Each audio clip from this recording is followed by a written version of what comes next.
My name is Victor Furman. Some call me The Voice. I've always been fascinated with human nature, spirituality, science, and the crossroads at which they meet. Join me now and we will explore these topics and so much more with fascinating guests, authors, and experts who will guide us to Destination Unlimited. Growing up in the 1950s and early 60s, I had a friend whose mother always seemed to be sad. When in my innocence I would ask her what's wrong, she would say that she had the blues. She said that she would feel better in a while, but always seemed to be experiencing the blues. As I got older, I came to understand that she and many others suffered from depression. Today, according to the World Health Organization, an estimated 100 million people worldwide are suffering from depression, with antidepressant drugs as the most common treatment. More than 1/6 of Americans take a psychiatric medicine, usually an antidepressant. What if these medications only work partially or not at all? What other means are available to those suffering from chronic depression? Are there natural mindfulness techniques that may be used to deal effectively with depression? My guest this week on Destination Unlimited, Dr. Stuart Eisendrath, pioneered research into the therapeutic effects of mindfulness-based cognitive therapy, or MBCT, and developed an easy-to-implement program that has been scientifically proven in a National Institute of Health study to bring relief to chronic sufferers of depression by helping them realize that negative thoughts are not their reality. Dr. Eisendrath is the founding director of the University of California San Francisco Depression Center, a senior clinician and research psychiatrist at UCSF. His lectures on MBCT for University of California Television have been viewed by more than 1.5 million people. His website is stuarteisendrath.com. That's StuartEisendrath.com. And he joins me this evening to discuss his new book, When Antidepressants Aren't Enough, Harness the Power of Mindfulness to Alleviate Depression. Please join me in welcoming to Destination Unlimited, Dr. Stuart Eisendrath. Good evening, sir. Hi, thank you very much for that nice introduction. And thank you for joining us. So please share with us your personal early path and how it led to your career in medicine and psychiatry. Well, I was always interested in how the mind worked and what the effects of thinking and feelings were in terms of their impact on one's mood. And so when I went into medical school, I was interested in psychological processes, and I wasn't always completely sure I wanted to go into psychiatry. There were other things that were appealing as well, but in the end, I decided that psychiatry would be the most gratifying and rich field for me to go into, and that's what I pursued. Now, do you have personal experience with depression, and how was this addressed? Yes, I have had personal experience with depression at different points in my life, usually related to various stressors that were going on. And I used different forms of treatment at different times. For example, early in my career, when psychoanalysis was very popular, I did psychoanalysis and found that that was actually not that helpful. It was aimed at uncovering historical roots that caused depression. And, for example, I had feelings of guilt that were prominent. And the psychoanalysis was focused on trying to understand the cause of that guilt. Had I committed some crime, or had I thought I committed some crime that was worthy of producing guilt? And as I learned more about depression and understood the kinds of thoughts that are common in depression, I realized that guilty thoughts are symptoms of depression. They're not the cause of it at all. And depression produces common symptoms like feeling unworthy or self-critical, and that those are symptoms of depression. Depression generates those kinds of thoughts, and in turn, those kinds of thoughts worsen the depression. So there had to be some kind of technique that would be useful in breaking up that cycle of depression and negative thoughts and feelings, and those in turn generating more depression.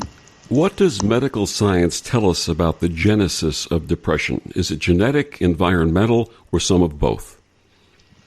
It's probably some of both.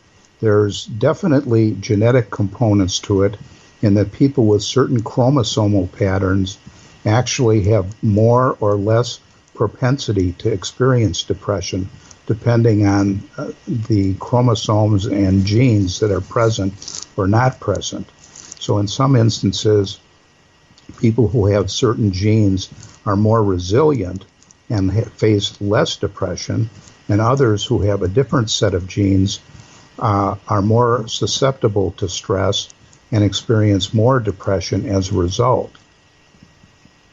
So there is a balance, you think, between both genetic and environmental? There's definitely a balance because a stress plays a role in the impact on the individual and the individual's genetic makeup. So it's really both the stress that they experience and the genetic. So it's an environmental and genetic components to it. Now, many of us have read or heard about electroconvulsive therapy, or ECT, and also transcranial magnetic stimulation, or TMS.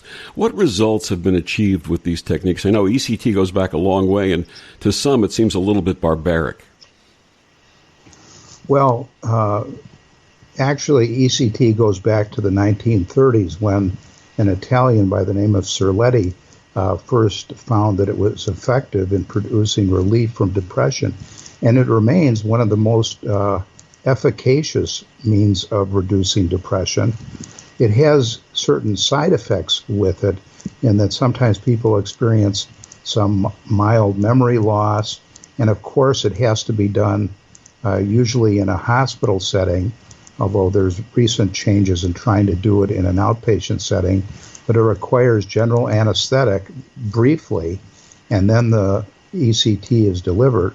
So it's a little more complicated than other forms of outpatient treatment. Transcranial magnetic stimulation is a newer type of intervention that applies magnetic stimuli to certain areas of the brain, and it can be effective in relieving depression in about a third of people who undergo it. So a third of the people who undergo it will experience remission of their depressive symptoms. So those are both interventionists in psychiatry, TMS or ECT, as they're called usually. They can be very effective, but they have certain costs associated with them. For example, TMS requires 4 to 6 weeks of 5 times a week daily treatment. So it can be expensive, and it can also take a period of time to get the results.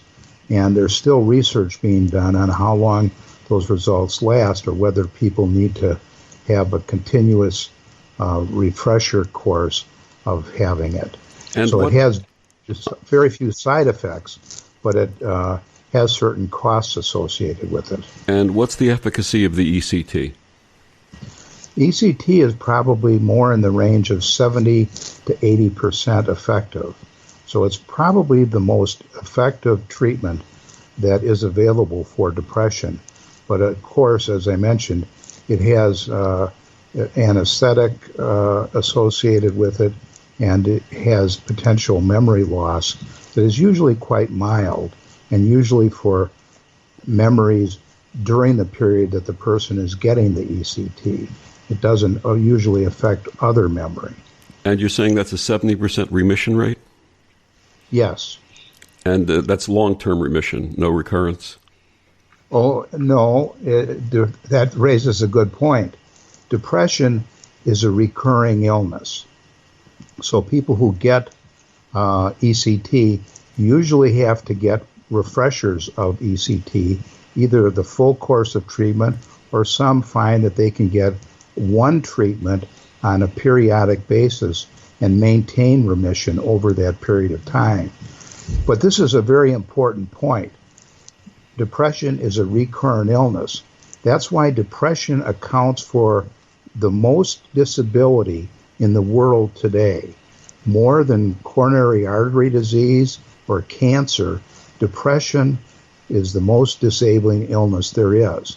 And the reason for that is because it usually starts early in life, usually in the teens or 20s, and then it recurs over a lifetime at a fairly significant rate. If you have one episode of depression,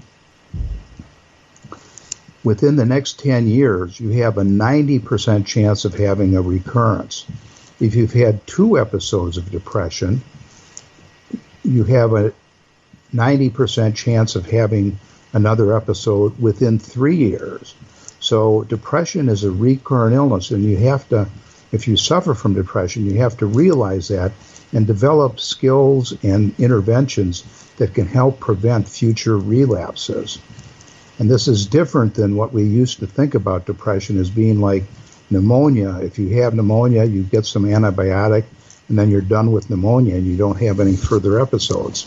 You have to have ongoing relapse prevention strategies, and that's how mindfulness-based cognitive therapy was first developed.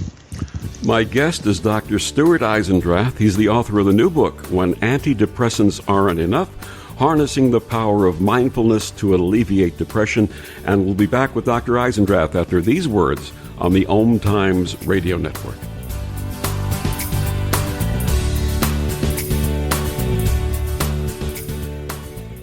OMTimes Magazine is one of the leading online content providers of positivity, wellness, and personal empowerment. A philanthropic organization, their net proceeds are funneled to support worldwide charity initiatives via Humanity Healing International. Through their commitment to creating community and providing conscious content, they aspire to uplift humanity on a global scale. OMTimes, co-creating a more conscious lifestyle. Tune in to The Practical Intuitive, Mind, Body, Spirit for the Real World with me, host Robin Fritz, Mondays at 2 p.m. Pacific, 5 Eastern. I'll cover personal and business intuition, animal communication, mediumship, space clearing, past life regression, shamanic insights, energy healing, soul choice, and more, all to help you tap your own intuitive and healing skills. No ifs, ands, or buts. Sweet strawberry icing.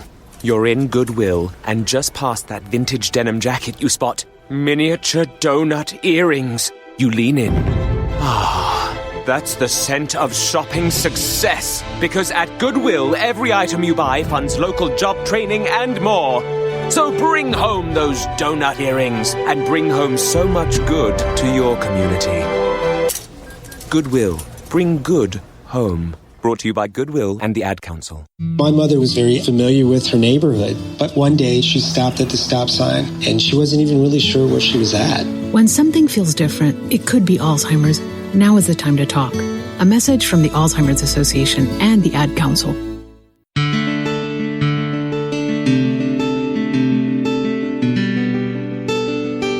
Back on Destination Unlimited, my guest this evening, Dr. Stuart Eisendrath. He's the author of When Antidepressants Aren't Enough, Harnessing the Power of Mindfulness to Alleviate Depression. Stuart, what is the difference between someone who occasionally feels depressed and chronic depression? The individual who has intermittent depression usually has periods where they're functioning normally and they're free of depression during that period of time.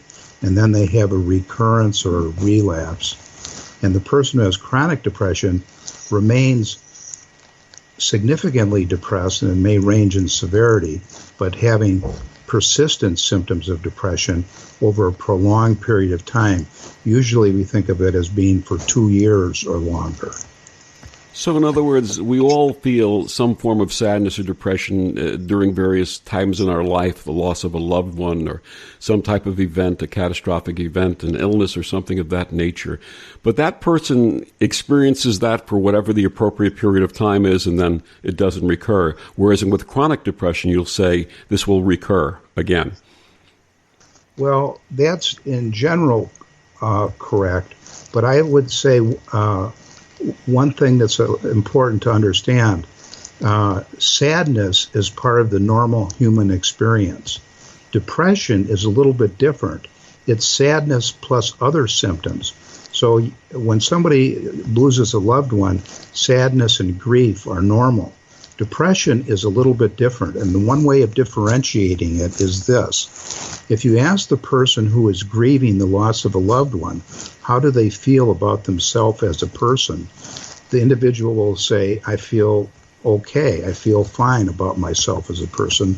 I'm sad because I had the loss, but I feel okay about myself. If you ask the depressed person how they feel about themselves, it's usually with self-criticism. I feel this way because I'm a bad person, or because I did such and such, or because I'm unworthy. And they take the blame for it on as part of themselves. So sadness and depression are not exactly the same. And what are the physical ramifications of depression, chronic depression? The physical ramifications are certain symptoms such as an appetite change. It may be increased or decreased. Classically, it's a decrease with weight loss, but it can be weight gain. There's a sleep disturbance. Again, it might be increased sleep or decreased sleep. In the classic melancholia type of depression, there's early morning awakening as the most common symptom. And then there may be psychomotor agitation or slowing. So the person may be agitated, pacing, or they may be slowed down so they're hardly moving at all. So those are some of the common characteristics of depression. And then there are physical manifestations that can occur in terms of difficulties with constipation or other aspects of their daily functioning. What role does childhood trauma play in chronic depression? Well, childhood trauma is, as we're learning more and more, is very important in making a person vulnerable to stress and stressors in later life. So it is definitely a factor in setting a person up to experience depressive episodes. So childhood trauma is a major risk factor. And what intervention can be done? Well, the person can learn certain techniques, and that's really what one of the things that we've researched is mindfulness-based cognitive therapy. They can learn skills that they can empower themselves with so that they aren't so vulnerable to a downward spiral in thoughts and mood when a stress occurs. That's how mindfulness-based cognitive therapy was first developed as a relapse prevention strategy, a depression prevention strategy. Well, in early studies of mindfulness-based cognitive therapy, or MBCT, people who had experienced depression but had recovered were divided into two groups. And those two groups, one received MBCT and the other didn't. And it was found in the people after 1 year who had received MBCT were twice as likely as the other group to be free of depression over that year. So it prevented relapse in that population. There was another significant study that was very powerful because it was similar to that study, but these were people who were on antidepressants. And it took people who had recovered from antidepressants and again divided them into two groups. One received mindfulness-based cognitive therapy and then were tapered off of antidepressants, and the other continued to receive antidepressants for a full 2-year follow-up period. And it was found that the mindfulness-based cognitive therapy without antidepressant was just as effective as maintenance antidepressants without all the side effects and costs of antidepressants being involved. So mindfulness-based cognitive therapy is a very powerful tool in preventing relapse. Now, your study of this, I believe, started 17 years ago? That's correct. And what interested you in pursuing this? Well, what started the idea of doing this was the evidence for people who had received antidepressants. Antidepressants are the most common form of treatment around the world for depression. They're easy to give. Primary care physicians prescribe the bulk of them. And for a primary care physician who is familiar with psychotherapy and doesn't have much time, an antidepressant is an easy thing to do and can be effective in people. But in the largest study of this approach, people who were given antidepressants, a full dose of antidepressants after 12 weeks, had a 30% chance of recovering. Then they were given a second 12-week course, and a total then of 50% of people had recovered. But this means after 2 full treatments, 50% had not recovered. So we wanted to develop a strategy for those people that would help them get to full recovery. Now, you say in your book's introduction that you aim to help readers change their relationship to depression. How so? Well, most people who are depressed, really in several ways, suffer from self-critical thoughts. When they have a relapse, they blame themselves. They think of themselves as being, and others may share that belief with a certain stigma of being depressed, that they're at fault for having an episode of depression, rather than as seeing it as, it's just like somebody who has diabetes or asthma. If a person has asthma and they have a relapse down the road, they don't have to be critical of themselves. They have a chronic recurring illness. And similarly, people who have depression can learn that, okay, here's another episode. What can I do about it without being critical of myself? So changing the relationship to seeing it as something that is an illness, but something you can do something with and treat, and in various ways, whether it's ECT, TMS, or mindfulness-based cognitive therapy. And mindfulness-based cognitive therapy, of course, is one that is self-empowering because it teaches people skills they can do on their own. How do you define mindfulness? Mindfulness basically is being aware of what you're experiencing in the present moment. So being aware of what you're experiencing as you are experiencing it, and then suspending judgment about that experience. So it is basically focusing your attention on what you're experiencing. For example, if you're focusing on your breath, you're noticing the sensations in your airways and your chest as you're breathing in and as you're breathing out. What does it feel like at the nostrils as you breathe in and out? So you're paying attention, in other words, shining a spotlight on some particular thing so that you're becoming more aware of what exactly is going on as you experience it. So the foundation of mindfulness seems like it comes from meditation techniques in Buddhism.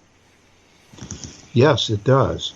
These techniques go back 2,500 years, but mindfulness-based cognitive therapy and mindfulness-based stress reduction, which is a cousin of mindfulness-based cognitive therapy, really don't use Buddhist terms and have made it useful for anybody. You don't have to be a Buddhist to be using these techniques. My guest this week on Destination Unlimited, Dr. Stuart Eisendrath. He's the author of the new book, When Antidepressants Aren't Enough, Harnessing the Power of Mindfulness to Alleviate Depression. Stuart, please tell our listeners where they can get your book and find out more about you and this amazing work. They can get the book at Amazon, and it's available in paperback, Kindle, or Audible forms, and it's also available at Barnes & Noble and Indie Books. And your website? If you go to my website at www.stuarteisendrath.com, it has the links for all of those. And what about those who'd like to view these presentations that you've been doing at the University of California?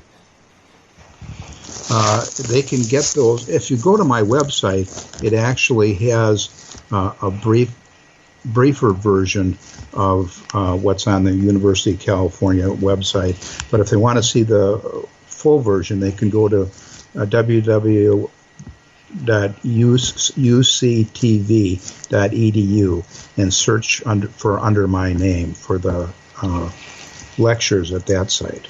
And we'll be back with more of Dr. Eisendrath and When Antidepressants Aren't Enough after these words on the OMTimes radio network. This is OTR-FM, part of the IOM radio network. Humanity Healing International is a small nonprofit with a big dream. Since 2007, HHI has been working tirelessly to bring help to communities with little or no hope. Our projects are not broad mandates, nor are they overnight solutions, but they bring the reassurance that no one is alone and that someone cares. To learn more, please visit humanityhealing.org. Humanity Healing is where your heart is. Hello, I'm Sandy Sedgbeer, host of OMTimes magazine's flagship radio show, What is Going On? My passion is sifting through information, research, and innovations from new thought teachers, speakers, and researchers pushing back the boundaries of what we know about life, energy, metaphysics, and the universe.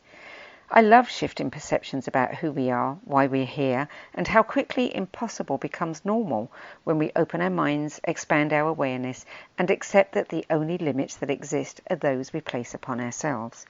So if you're the kind of forward-thinking, eager investigator of what lies beyond the current reality that most perceive, why not make a date to come play with me in the field of possibilities at 4 p.m. Pacific Time, 7 p.m. Eastern Time every Thursday, and together we can discover what's really going on. So I'm a cat, and I just moved in with this new human, and she's got this little toy she's always playing with, all day long. Tap, tap, tap, tap, bloop, bloop. She can't put it down. There it is. Oh, and get this. She even talks to it. Last week she asked it for Chinese, and guess what? Egg rolls showed up.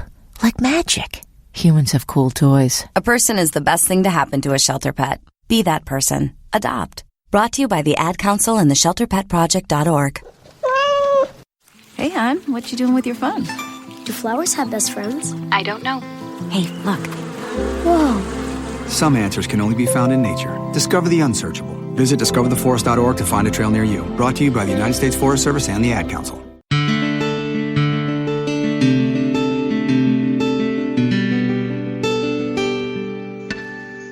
Back on Destination Unlimited, my guest this week, Dr. Stuart Eisendrath.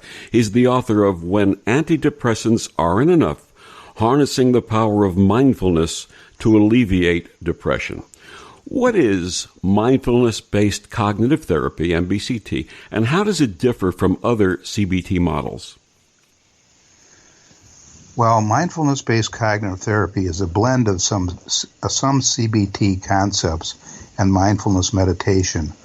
And in it, the emphasis is on mindfulness meditation, learning to become mindful.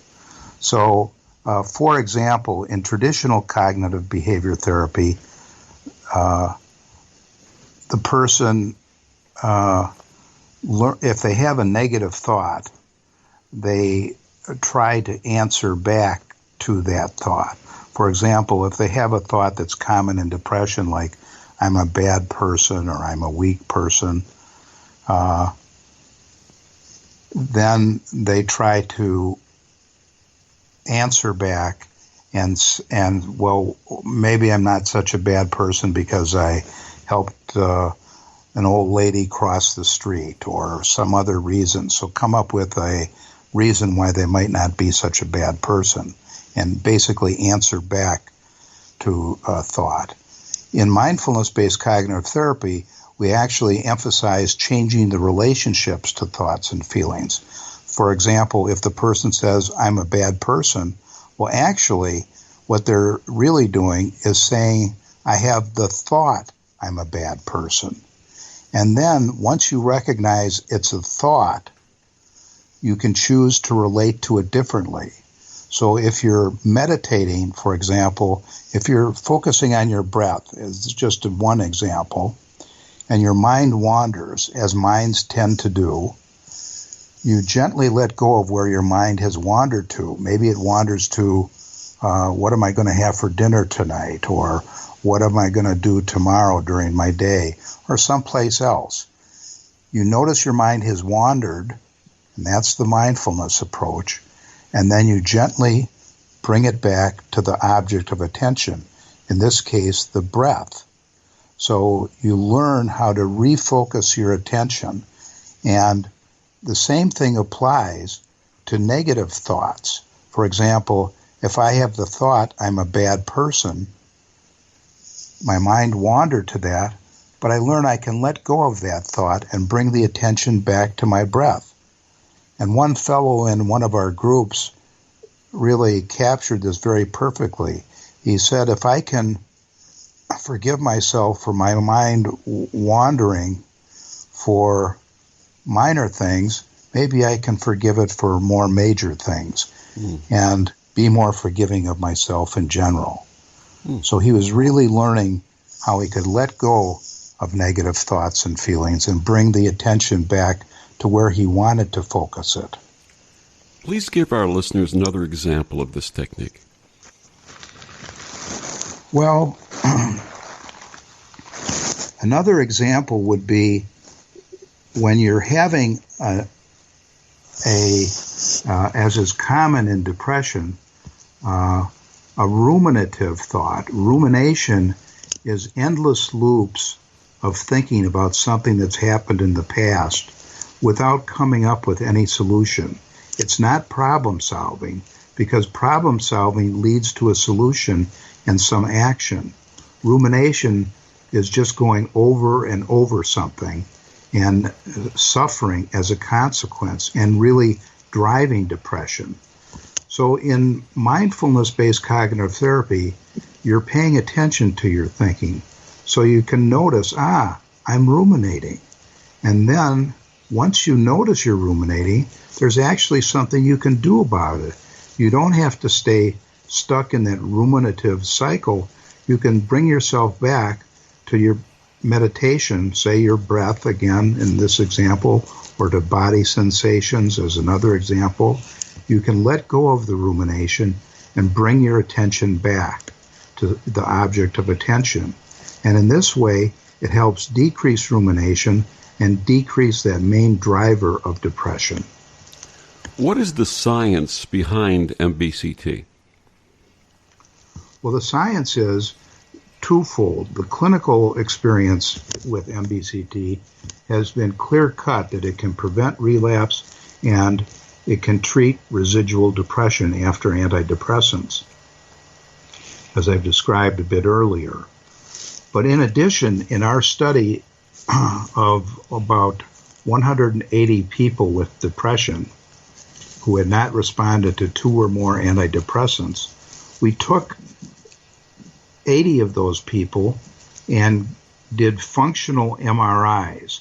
Functional MRIs are MRIs that look at blood flow in the brain from second to second. So it shows you which parts of the brain are active and getting more blood flow. And we took people who received MBCT and compared them to people who didn't receive MBCT.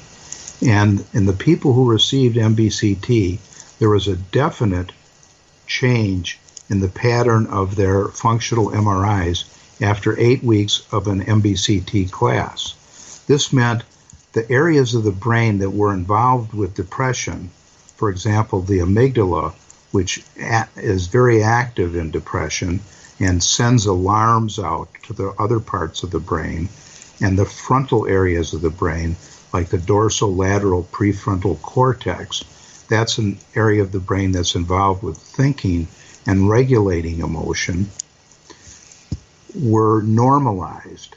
In depression, the amygdala is hyperactive and the frontal areas are hypoactive, and these patterns were reversed after 8 weeks and normalized, so where the prefrontal cortex was restored to normal and the amygdala was toned down. So this technique is not something that is like smoke and mirrors. It actually changes the way the brain functions, and we can measure those changes and document them with functional MRI.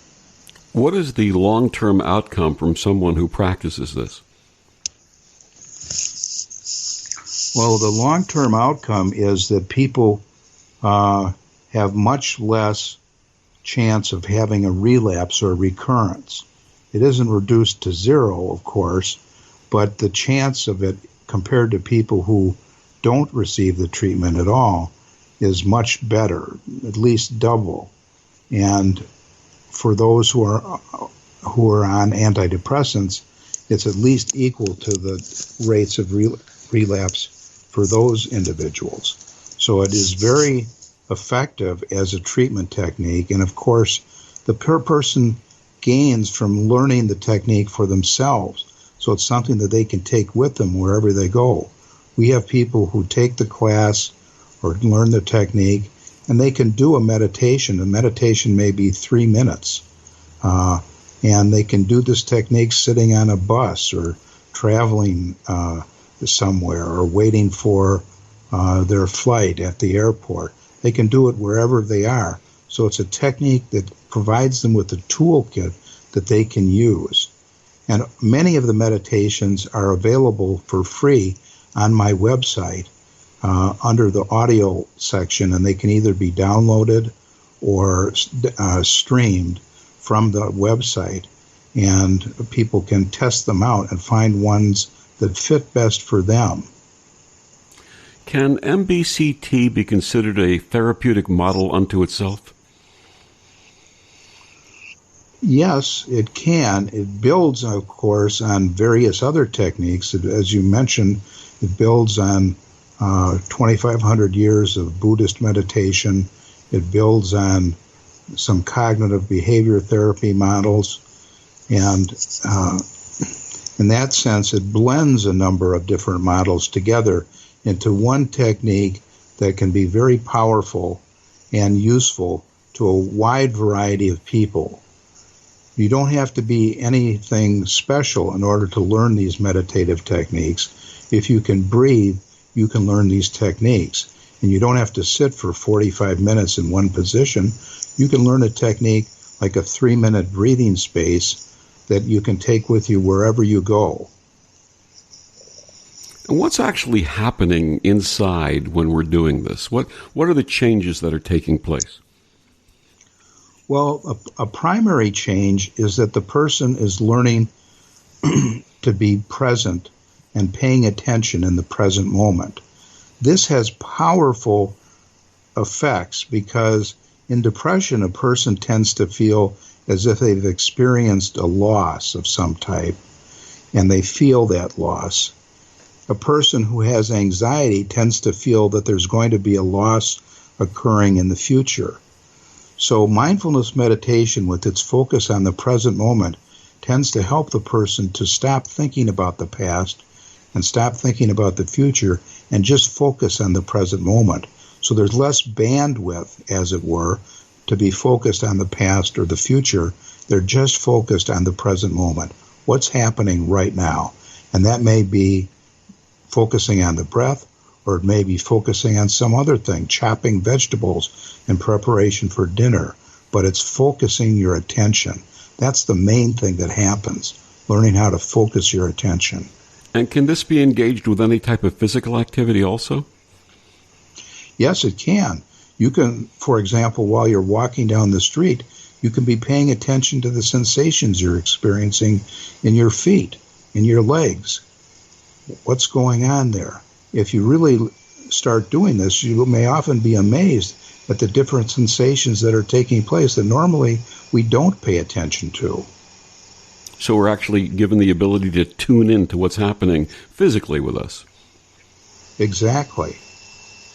My guest this week is Dr. Stuart Eisendrath. He's the author of When Antidepressants Aren't Enough, Harnessing the Power of Mindfulness to Alleviate Depression. We'll be back with more of Dr. Eisendrath after these words on the OMTimes Radio Network. Ascending Hearts is no ordinary dating site, but a spiritual dating site with a purpose, to link you with your soulmate. We engineer the serendipity so you can trust that you will attune with someone that has the same matching vibration as you. Ascending Hearts, the conscious dating site for the spiritually aware. Try Ascending Hearts for free. AscendingHearts.com. Change and growth are part of natural life, and also part of your spiritual life. Everyone needs support and guidance, especially during life passages. Upgrade yourself with the OMTimes Experts program. With OMTimes Experts, you have access to the best intuitive coaches, spiritual teachers, counselors, astrologists, and oracles. Our team was carefully selected so you can trust. Find out more at experts.omtimes.com.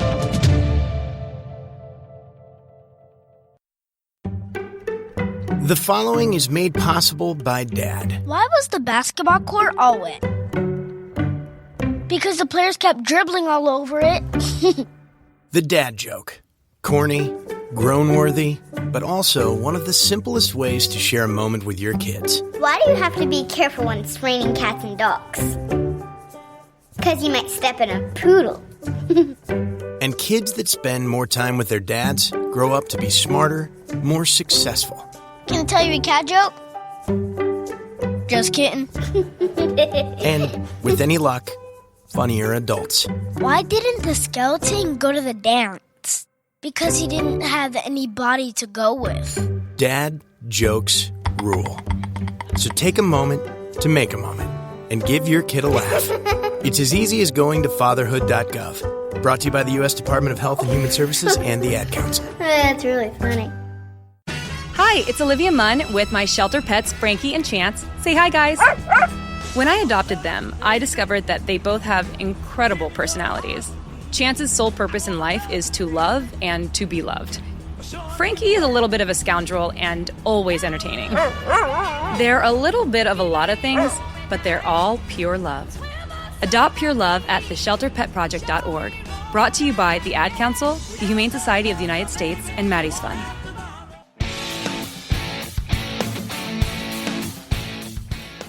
Looking for inspiration? Want to be inspired? Not sure where to go? Find Mark and Kim every Wednesdays at 3 p.m. Eastern on Inspired Living. Topics will elevate consciousness and range from metaphysics to the human and social experience and all things spiritual. Welcome to an inspired community that offers support, encouragement, and new ways of thinking. You are the inspired and the inspiration.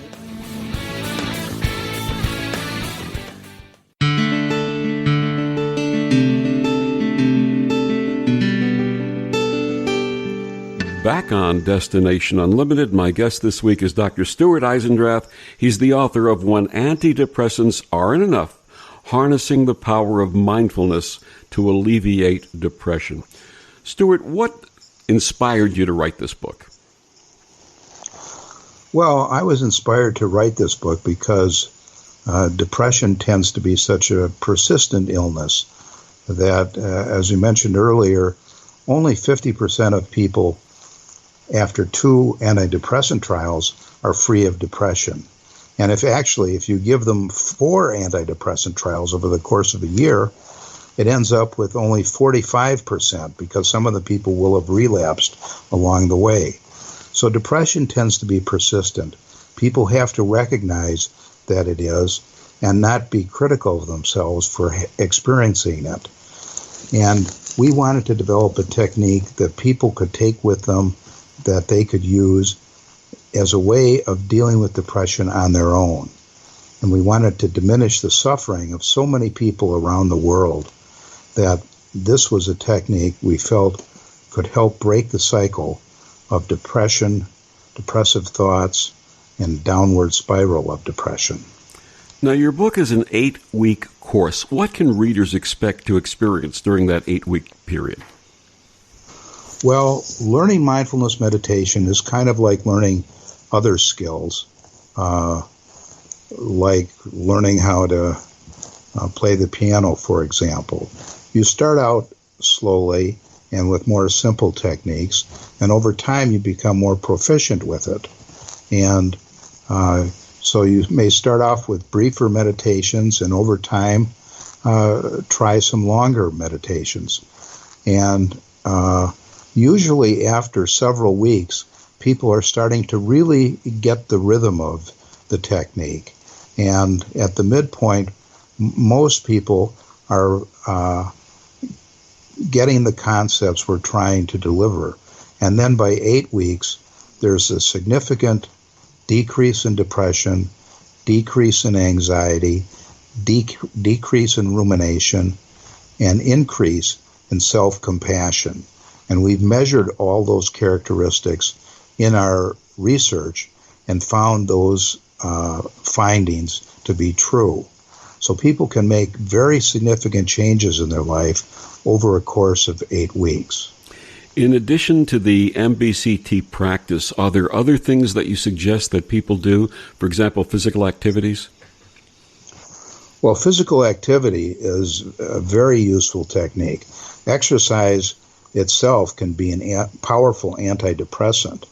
And while that's not essentially a part of MBCT, we highly recommend that people do physical activities, and that can be very useful as an adjunct.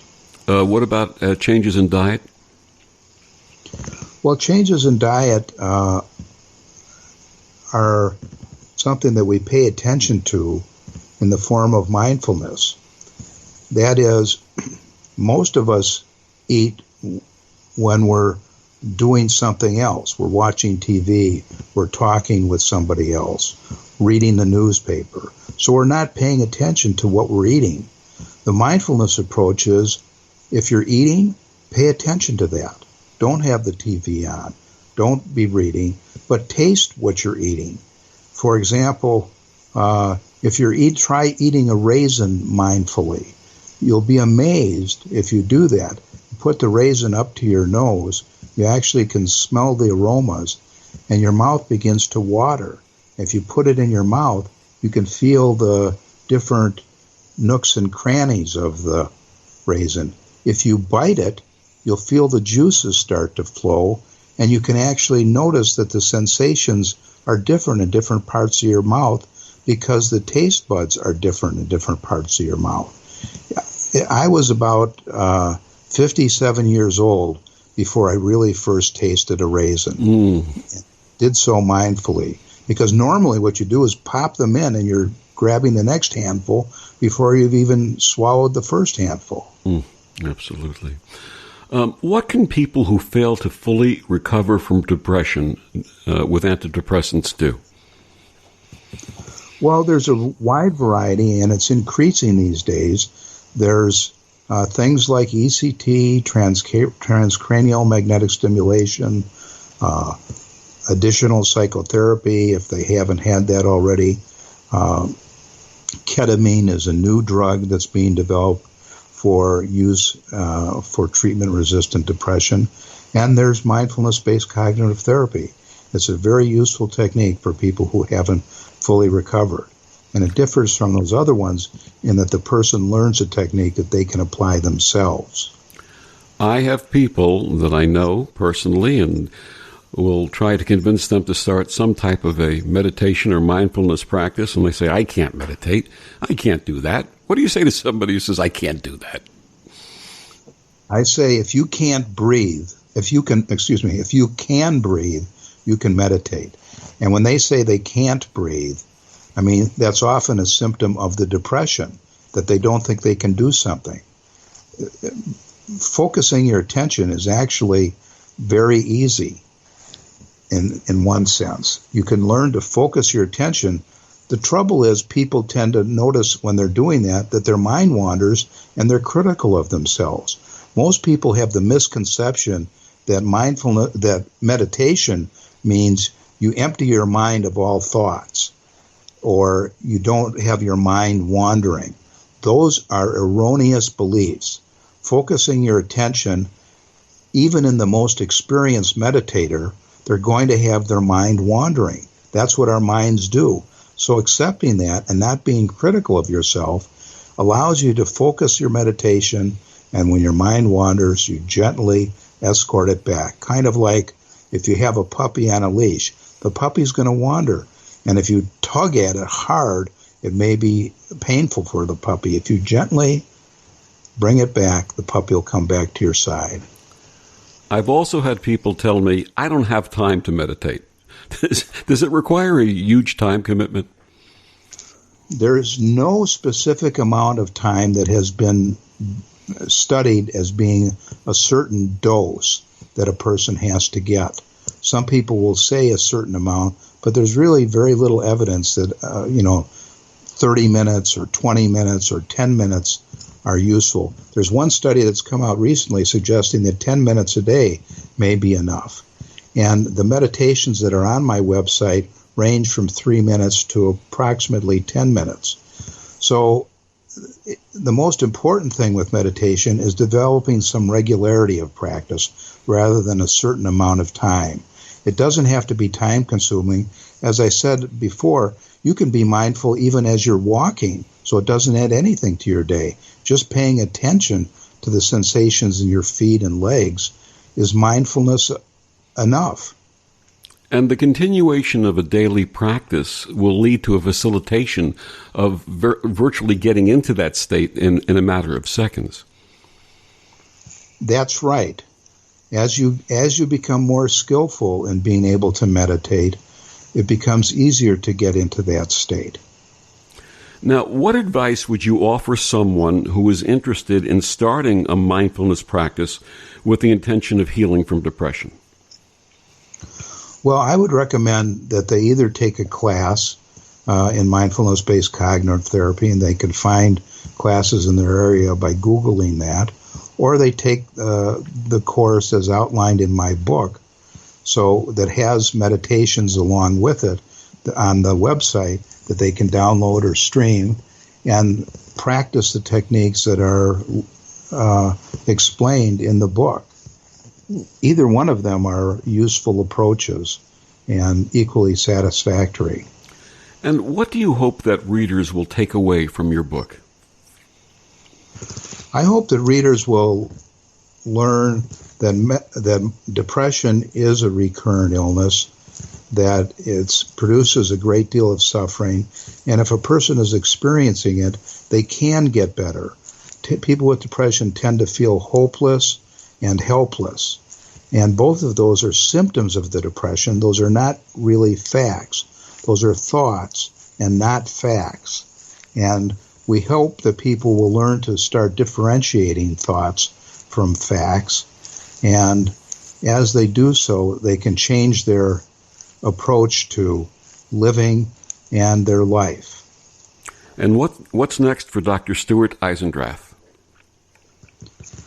Well, what's next is really, I'm working on another book that deals with how people with depression may avoid things in their life and how avoidance can lead to further depression, and what are the techniques that people can utilize to alter that avoidance. Just give us a little tease on that. Tell us a little more. Well, if people, say, have a fear of a certain situation, whatever it might be, a simple phobia or another kind of situation, but let's say they have a phobia where they're afraid of bridges. It could be insects, it could be giving blood, or whatever the case may be. Or if public speaking is one of the most common ones. So if a person has a fear of that and they avoid it, they never learn that it's actually nothing they have to fear. So avoidance is a very powerful factor in driving their persistent anxiety and depression that may occur as a result of that avoidance. So if they approach that phobic object, if they learn to approach it gently and in a mindful way, they can learn that actually there's nothing to be feared about it. They can learn to say, okay, I'll try public speaking. They may try Toastmasters, for example, but learn that the thing they're most afraid of is something they don't have to fear. There's a saying, approach that fear and watch it disappear. Yep. And I say, own your fears and they'll never own you. My guest, Dr. Stuart Eisendrath. He's the author of When Antidepressants Aren't Enough, Harnessing the Power of Mindfulness to Alleviate Depression. Stuart, please tell our listeners one more time where they can get your book and find out more about you and this amazing work. My website is www.stuarteisendrath.com, and you can buy my book at Amazon, Barnes & Noble, and Indie Books. It's available in several different formats, audio on Audible, Kindle, and paperback forms. And thank you for joining us on Destination Unlimited. I'm Victor the Voice Furman. Have a wonderful week.